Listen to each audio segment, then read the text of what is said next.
Okay, go. This is problem 2-2. So, for part A, you're only going to have two forces acting on it, and that's tension and mass times gravity. And since they're going in the opposite direction, tension is going to be positive in this case. So you have two.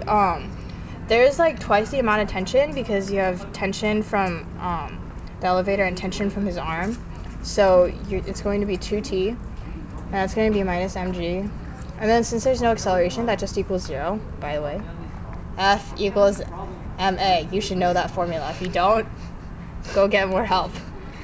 So now you just solve for tension. You already have mass and gravity. In this case, gravity is going to be 10. So tension equals 500. So for part B is the same thing, except this time you have acceleration. So you're going to write out the same equation, but there's going to be acceleration. And then it is going to be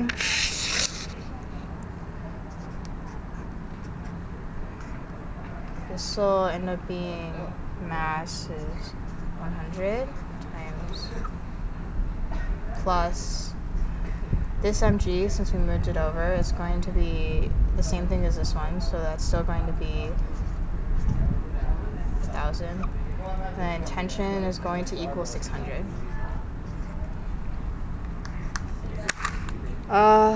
For part C,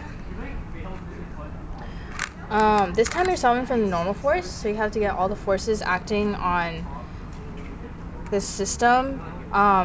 Since normal force and tension are going in the same direction, we can add those together. But mg is going in the opposite direction, so that's going to be minus. And then this is all going to be equal to ma. So normal force plus tension is the tension we're going to be using, the tension we got from part B, which was 600, minus mg, which is in this case is only going to be 80 because you don't care about the mass of the elevator. And then gravity is still 10. 80 times 2. In the end, your normal force is going to equal 360.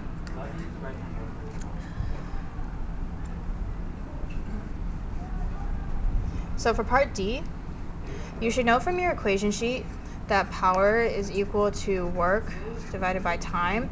We can also change that. Power is equal to force times distance over time, which is essentially just equal to force times velocity.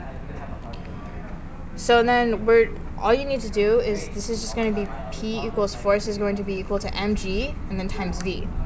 So then in the end, you're just going to have P equals 1,000, which was essentially your mg, times the velocity, which they gave you, which was 0.4, and then P is going to equal 400.